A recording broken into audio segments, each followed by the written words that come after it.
I want to welcome everyone to today's webinar. Excited to have Paul Moore with us of Wealthiest Capital. He's got some great information. But before we get to that, I have a quick disclaimer for you.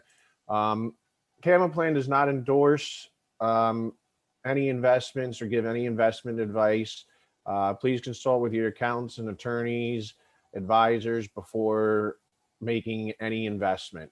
We're just a part of your team to help you do this. Make sure that you're doing all of your own due diligence. Again, we don't give any tax, legal, or investment advice.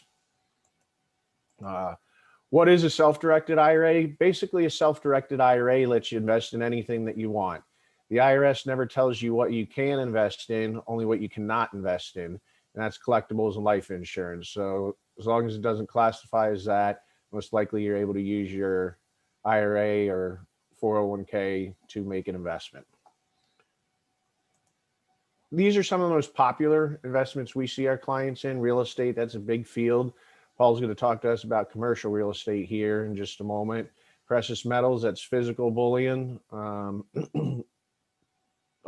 gold, silver, platinum, and palladium. Notes and mortgages, again, that's a pretty big field. And then private placements as well. And a lot of that is private funds for real estate, note funds, private businesses, etc. So a lot of stuff out there. You can use all these types of accounts. On the left-hand side there are tax-deferred accounts, and on the right are your tax-free accounts. Big fan of the Roth IRA and tax-free accounts. If you own your own business, I would look into the health savings accounts if you're eligible for them. They're great. You get to put money in tax-deferred. When you take it out later for qualified expenses, it's tax-free. You can partner these accounts together too and use them. You know, for example, you can buy something with your traditional and your Roth at X% each. There's 20 ways to fund a deal that you can get on our website for free. This is my contact information. I can be reached at 866-559-4430.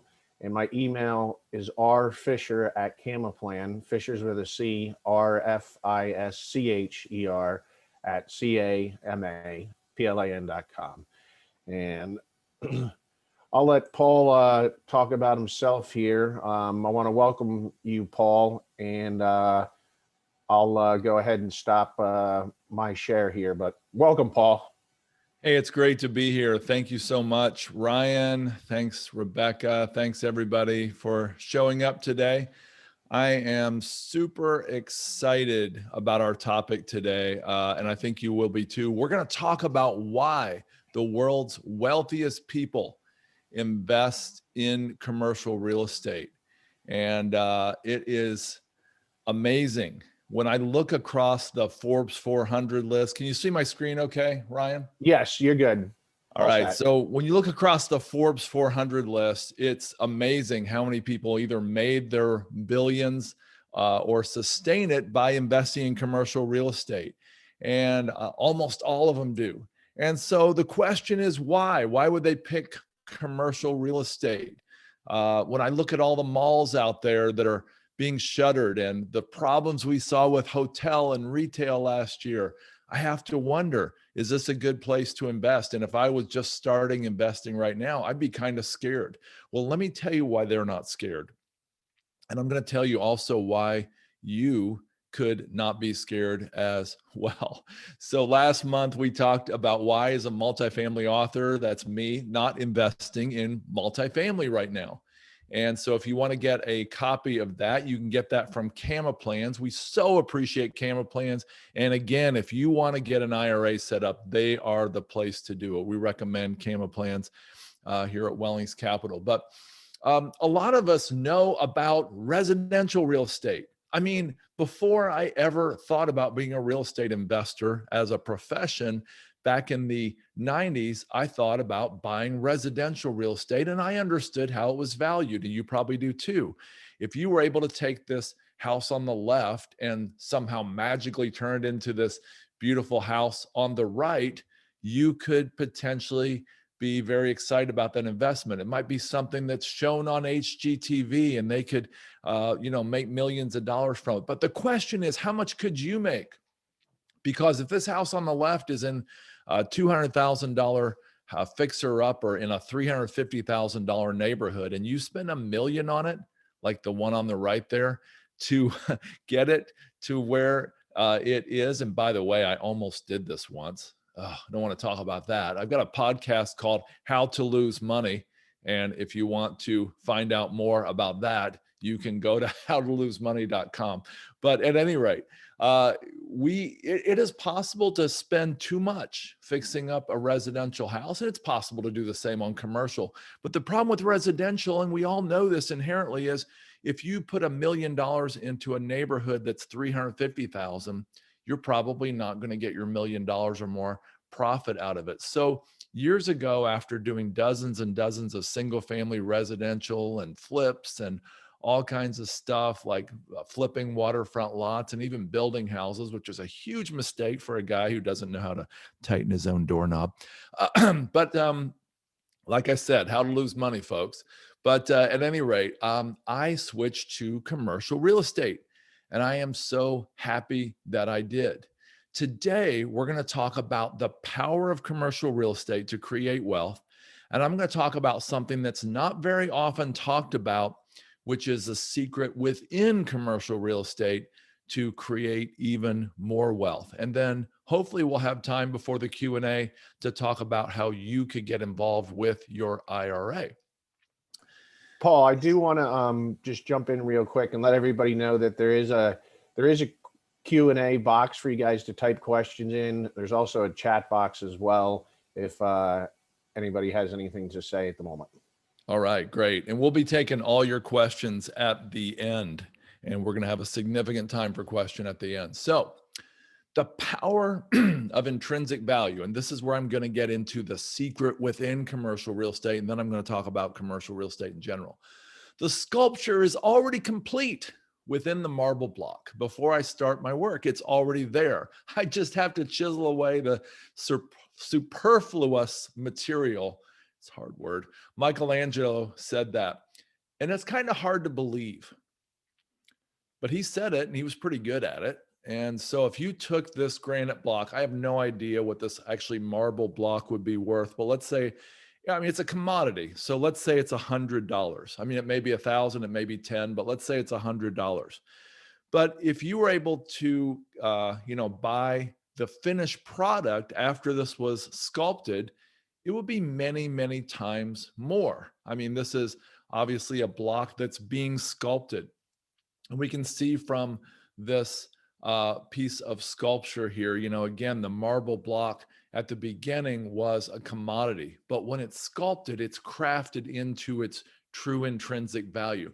Today, we're going to talk about the difference between extrinsic value, and that would be like the cost of this block, and the intrinsic value, and that would be the value of the finished product. And this is where commercial real estate really shines, okay? First of all, we're going to talk about the problem of efficient markets. Now, most of us kind of understand how the stock market works. I got an MBA, and I was told by my professor in finance that it's impossible to beat the stock market. He said it's the efficient market hypothesis. And I'm sure some of you remember that from school. You can look it up because in the 60s or 70s, the idea was put forth that the stock market has so many eyeballs on it now. There's so much amazing information out there. And unless you're an inside trader, you should be able to access all of the information that everybody else has and no more.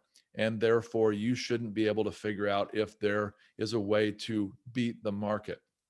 And so stock traders, the really, really smart ones, just said, you know what? Okay, by the way, I don't mean to offend you if you're a stock trader, because I get it that people beat the market, but it's really hard to beat the market because it's very hard to calculate the intrinsic value better than the masses, okay? So like if you and I sat down over coffee and said, hey, I think Coca-Cola is undervalued. I just got a feeling people are going to drink more Coke. That might be true, but that also is known by the market already. And the price of that stock already reflects that belief by millions of other people. Okay.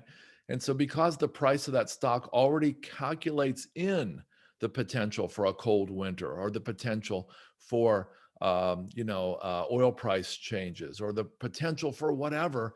The problem is that if you do trade the way I just described, your chances are going to be pretty high that you'll lose money. And so the efficient market hypothesis says that 90% of people will lose money because they buy high and they sell low. They buy on emotion. They believe in a gut instinct. And let's be honest, they're paying fees to somebody who's charging them to trade. And sometimes those fees are pretty low these days, but nevertheless, a lot of people lose money. And there's a lot of studies out there saying that. But Buffett doesn't believe the efficient market hypothesis. Buffett, because his mentor, Benjamin Graham, taught him that you can calculate intrinsic value.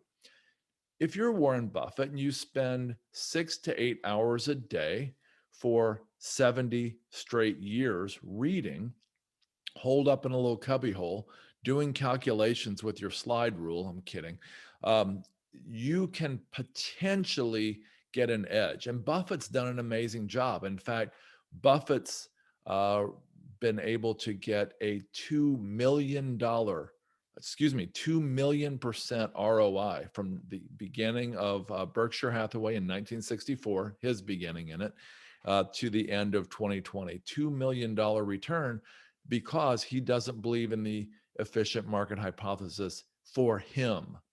Even Buffett says, though, it's better to trade, just better to trade funds. It's just better to buy a mutual fund and just let it go and not trade it. But for him, he thinks he can beat it, and he's beat it pretty well. The answer to this problem is real estate.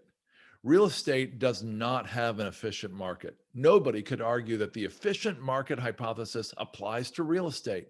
It's fragmented. So the great news is, hey, maybe intrinsic value can be known. Maybe if you buy that house, that blue house on the left I showed you a minute ago, you can figure out how to make it very profitable, and you can get a line on it because you knew the nephew of the guy who died, who lived there 20 years before and left it vacant, and you can get that deal that everybody's been trying to get. My son just told me he's trying to get a piece of property for $1 million that everybody has been trying to buy for years, but he thinks he's got a line on finding the mysterious owner retired in Florida. And if he can find it, he's going to get a leg up on everybody else. That's the inefficiency of real estate. So maybe single family residentials and flips are a solution. Well, they are, because like I said, you can get a deal that nobody else gets, but you've got a new problem. And that problem shifted from the efficient market or the inefficient market that benefits you to something called time efficiency. What do I mean by time efficiency? Time efficiency is this. If you've got a great job as an IT professional, a doctor, a dentist, a lawyer, or whatever you do, you've got something important to do with your life. Maybe you're, fishing in Florida, or maybe you're enjoying your retirement, or maybe you're working 80 hours a week as an IT professional. You probably don't have time to get a leg up on everybody else. You will probably be the kind of person who's working nights, evenings, weekends, even vacations to try to find and finish that flip house. And the problem with living that way is you probably won't get the returns that you've heard about on HGTV. And so commercial real estate has something called value add investing. Value add investing means that you can force appreciation by adding. You can add to the property, you can make it worth more, and you can force appreciation. And we're going to talk about that today. But before we get into that, I want to talk about something called intrinsic value extraction. Intrinsic value extraction is something we came up with. Actually, one of my investors, Kevin McGuire, came up with this idea that when you spot discrepancies between the intrinsic and extrinsic value in commercial real estate, And then you correct those discrepancies through a seasoned pro. And that's not generally you or I, unless we've been doing it for decades and we're obsessed with it like they are. Number three, raising net operating income and asset value, which we're going to spend a lot of our time on today. Then extracting that value through higher cash flow and a sale. The problem still remains. Now the problem of finding a single family and the time efficiency isn't there.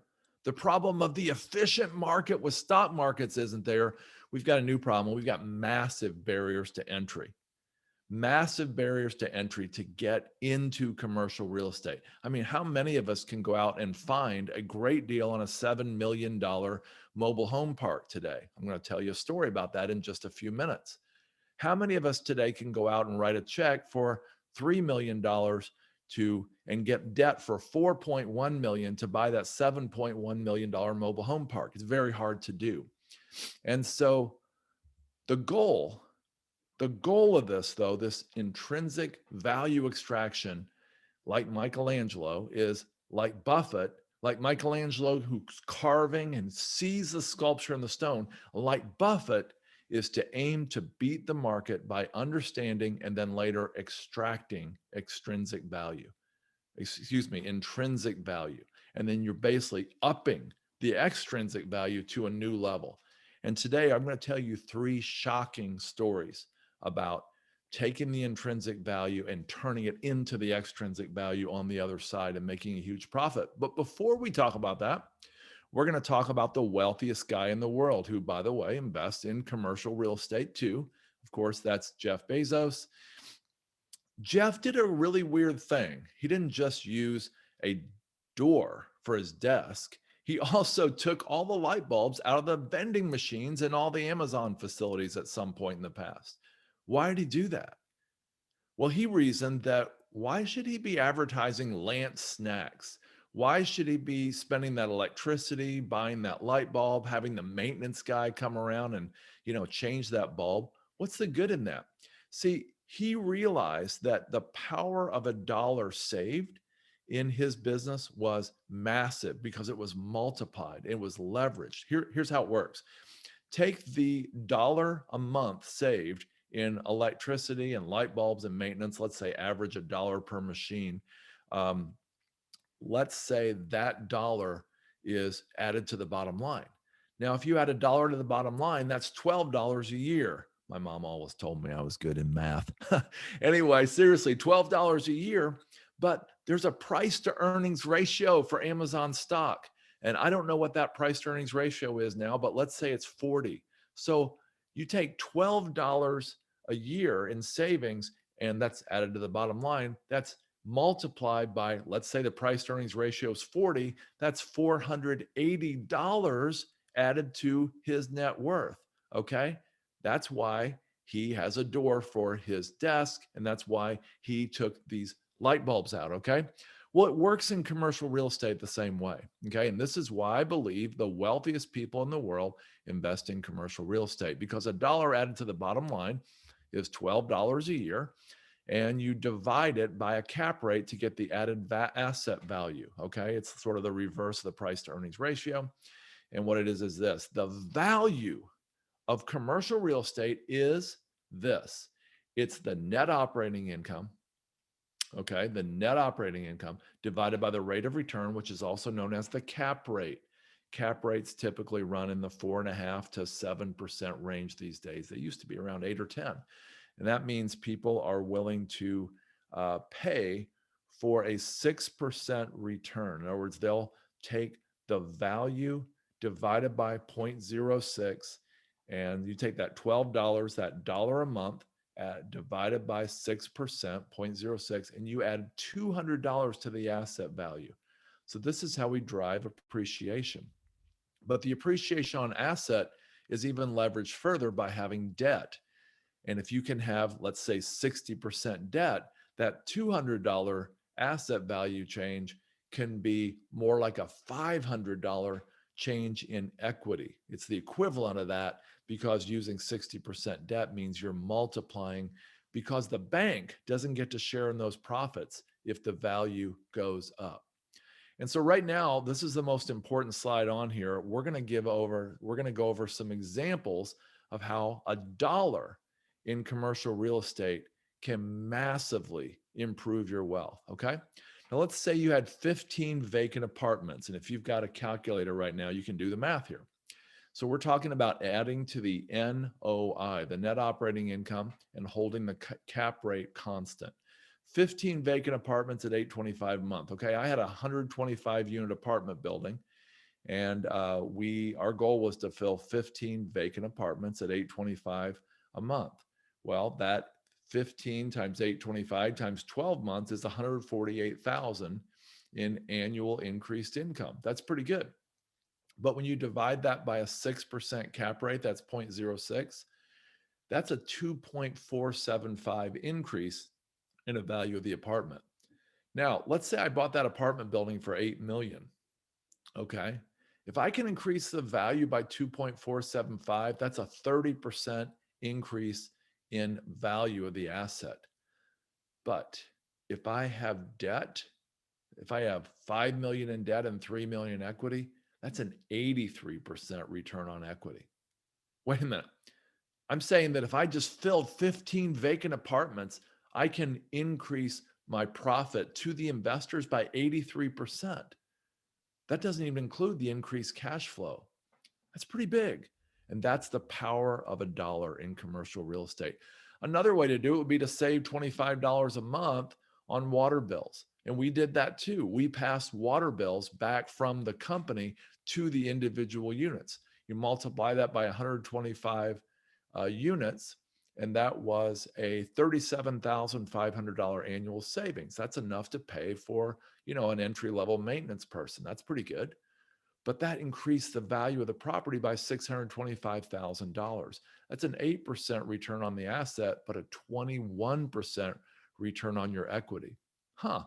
So just adding water meters added 21%. That's 3 years of returns at 7% a year. You can do that in a month. It's pretty powerful. What about lot rent in a mobile home park?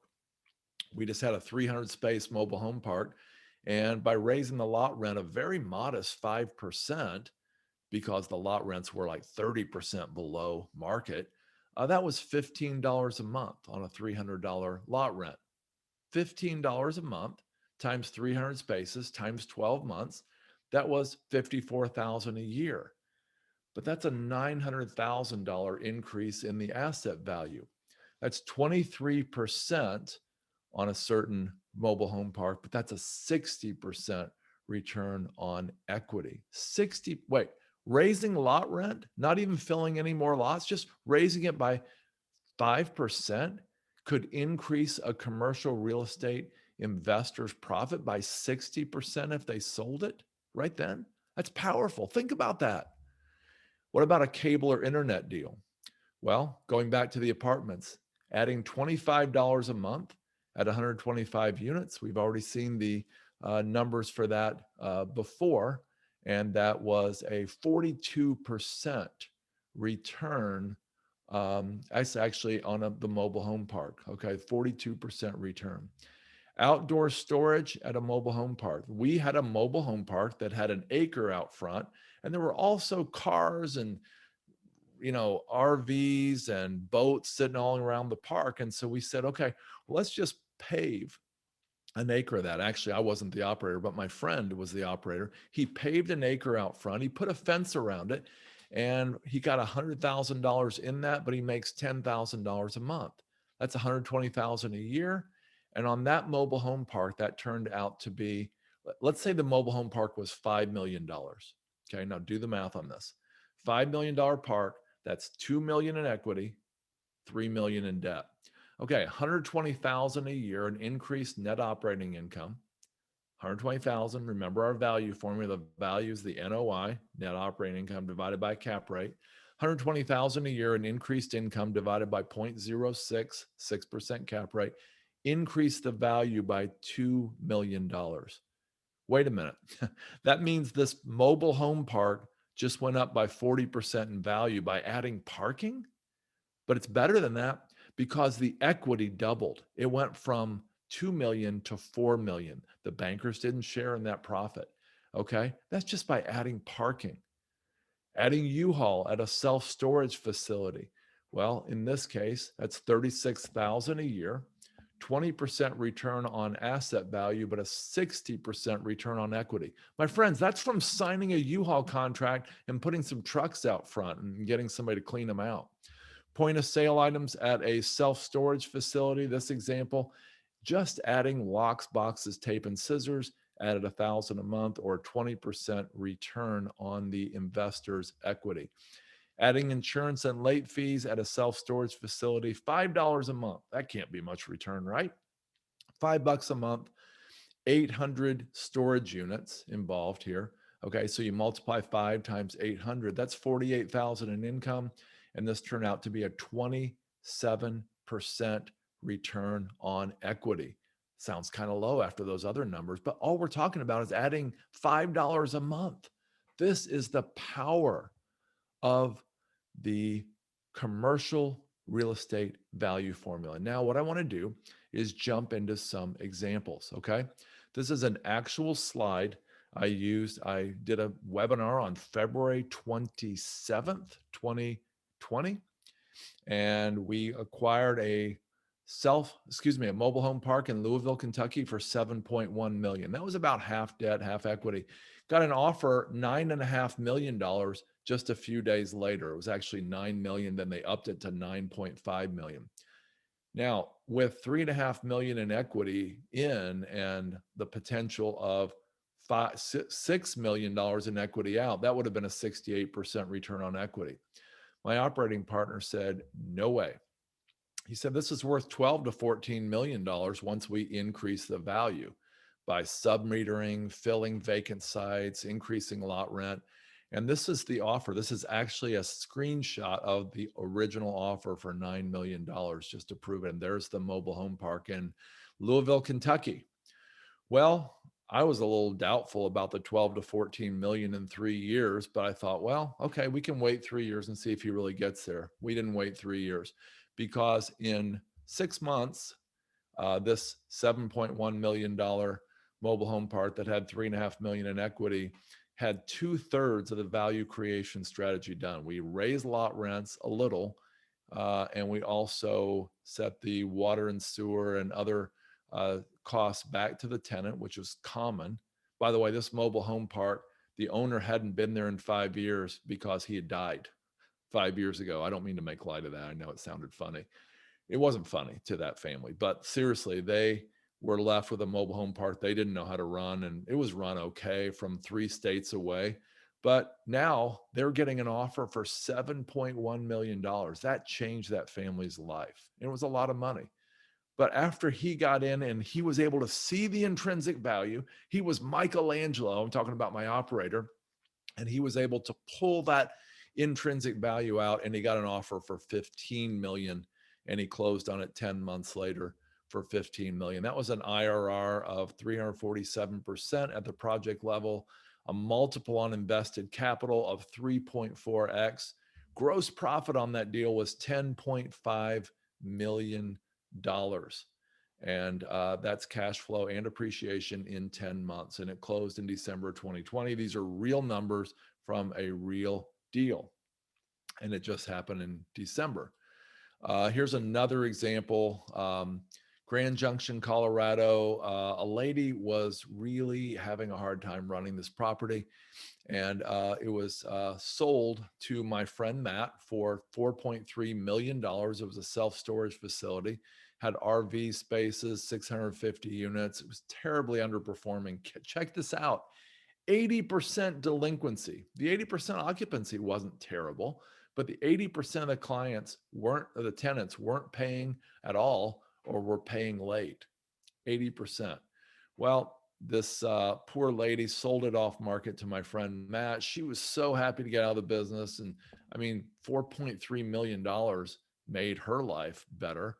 Well, he added, all these things. He addressed customer service issues, added a website, raised the rents, all kinds of hassle with the owner. But 6 months later, the net operating income went up from 295 to 456,000, which is a $2.3 million increase in projected value in just 6 months. That 2.15 million in equity, if this number is right, just more than doubled. In fact, we're projecting at the end of the day, after 3 more years, a 47% internal rate of return and a 4.2 equity multiple. That would be the original. That means the $100 you invested would come back in several years as $420. Okay, so you get your 100 back and 320% profit. Here's one more example, and then we're going to get to some questions here in a minute. This is a friend of mine, Matt. Again, he has an amazing acquisitions team. He had 4 people working full time, calling mom and pop sellers, mobile home park owners, self-storage owners all around the country. And he just expanded that the other day to 10 people. He found in Beeville, Texas, a real deal in Beeville, mom and pop self-storage asset. The parents had passed away. The 5 kids were fighting. It was a tertiary location. Have you ever heard of Beeville, Texas? And the great thing about a tertiary location is there's not going to be a national competitor like Public Storage build down the street. It's just not going to happen. So we acquired it in March of 2019. We invested in it for $2.4 million in cash. It was a quick cash deal. Had long-term delinquency. The rates were years behind the market. Had some value adds that he added, including marketing, a website, new management systems, reduced the actual cost of running it. And 1 quarter later, in June 28th, I have the appraisal of 2019, that $2.4 million property was appraised for $4.6 million based on the current net operating income divided by the cap rate. At that time, he finally put debt on it for 43% LTV. That was $2 million in debt. And it was sold a year later in September 28th of 2020 for $4.6 million, no brokerage commission. Those investors did quite well. Estimated multiple on invested capital of 5.8x. And the internal rate of return was 90% over 18 months. Pretty good profit. That is, there's a picture of it, Security Mini Storage in Beeville, Texas. If you're in Beeville and you need to rent a unit, they have 608 of them, very few vacant though. Here's another quick example. I'm going to fly through this when we're getting late on time. Marina Village, 246 lot mobile home park, acquired for $3.8 million. All they did is increase the rent by $16 a pad. They added water meters and passed the water and sewer back to the tenants. The property taxes were reduced by $122,000, from $122,000 by $26,000. I was wrong. Payroll reduced by $125,000. They actually had a very, very bloated, expensive staff there. That sometimes happens when you get mom and pop owners. Delinquency of 25% was reduced to under 5%, 60% increase in net operating income. Recent MAI, that means an independent professional appraisal. Remember, they paid $3.8 million and it was appraised at $6.6 million. Again, don't forget the equity multiples, what matters to you and I, and that equity of $1 million in this deal was increased to $3.8 million. That's a 280% increase on the profits of that. And here's a picture if you need a place to live in Marina in Corpus Christi, Texas. Okay. There's one other factor I didn't go over before we hit Q&A. And that is that the cap rate can also be adjusted.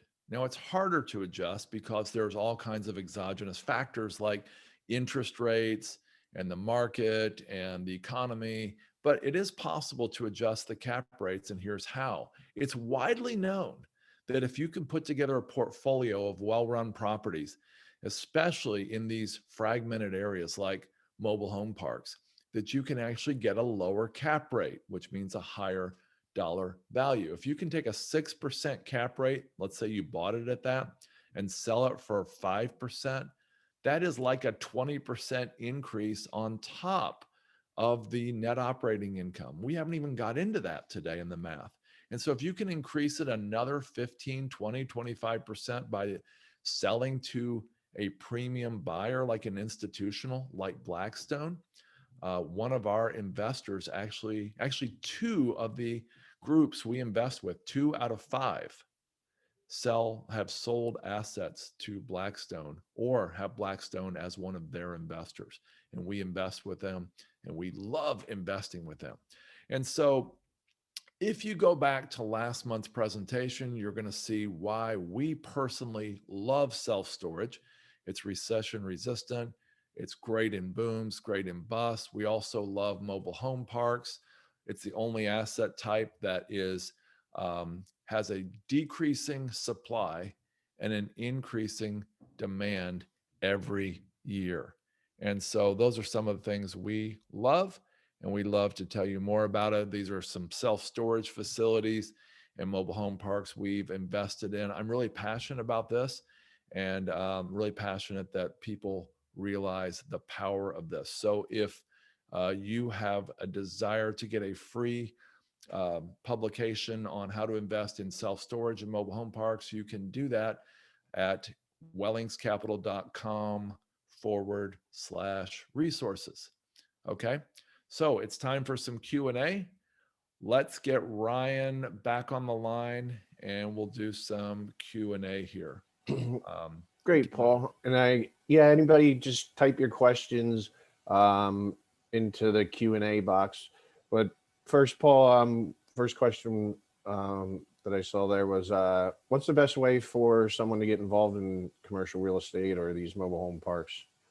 Yeah, there's actually 7 ways to get involved. And so I'm just going to fly through these. And if you want more information, you can reach out to me. So number 1 would be to buy small, upgrade, sell, and buy a larger one. Okay. And I've got a friend named Tim who's doing that exact thing. He's starting with a small mobile home park and he's upgrading. I know somebody else doing the same with self-storage. It's definitely possible to do that. Apartments, people do that all the time. Second, you can be a deal finder. You can go out and find a big company who's looking for deals, like those guys and gals working the phones, and you can be a deal finder for them. Third, you can be a capital raiser. This is fraught with SEC problems, and it's a little nerve-wracking to do. If you don't do it right, you can get in trouble. Fourth, you can get in as a W-2 employee, as a property manager, asset manager, financial analyst, a real estate broker, or lender. Those are the 5 areas we've identified, and you can actually work your way in that way. One of the top people in multifamily in the world started out as a porter at an apartment, a maintenance person basically, at an apartment building during college. His name's Rick Graff. Some of you might have heard of him. He owns a whole lot of multifamily around America. The 5th way in is if you win the lottery or just have a whole lot of money sitting around in your IRA or in your bank account, you can buy in and get a good team around you. The problem with that is you might become a mom and pop owner if you're not really hiring a great team. And so be careful with that one. Next, it would be to get a coach or a mentor. And then last would be to be a passive investor. And there's lots of great places you can passively invest. You can invest in syndications and in funds. This book is a book I really like. I don't know if you can see it, but it's The Hands-Off Investor. And it's an insider's guide to investing passively in real estate syndications by my friend Brian Burke. I talk about this book a lot because it is a great way to get involved in syndications or in funds. If you're busy, if you're a professional, if you don't want to do this yourself, a great way to do it is to do it passively with a syndicator. Great. Thanks, Paul. Do you have, can people invest with you? Do you have a fund? Yeah, we have a Wellings Income Fund. We have various funds that we have and people invest with us. We have like 74 assets in our fund right now, but we are getting ready to close it permanently and we'll start a new one sometime in 2021, later in the year. Do you need to be accredited, and is there a minimum? Yeah, it's $50,000 minimum, and you have to be accredited to invest with us. That's right. Okay. I don't see any other questions unless somebody has anything else to add there. But otherwise, I want to thank Paul. This was some great information, and I'm sure you'll be on again with us. All right, Ryan, it is such an honor to be here, and I really appreciate you and your father, Carl, and Rebecca and your team. And I always love to interact with people from the Cama Plan family. And so if you have any questions, you can get hold of us at wellingscapital.com. But I really want to encourage you, if you haven't used Cama Plans, they are a phenomenal provider of Roth and SEP IRAs, and we recommend that you jump in there. Before we end, Ryan, I have a question that nobody asked. Sure, go ahead. Is it possible to invest in an IRA or a Roth IRA and is it possible to invest in Bitcoin? The answer is yes, as far as I know. It's a little more complicated. You'll need most people have been doing it through an LLC that their IRA owns. But like I did say at the beginning, and obviously Bitcoin wasn't, I mean, IRAs were invented back in the 70s, and Bitcoin didn't exist, and the IRS only tells you what you can't invest in, not what you can invest in. They haven't said that you can't invest in it. So as far as I know, you're able to do it, and there are people doing it. Oh, that's great. Okay. Well, thanks for letting me throw that in, because I've got a friend, a guy who might join our company in investor relations at some point in the future, and he was interested in finding out. Okay, great. Well, I want to thank everyone for attending and taking their time with us today. And again, thanks for being with us and sharing your information, Paul. All right. Thank you. Welcome. Bye-bye.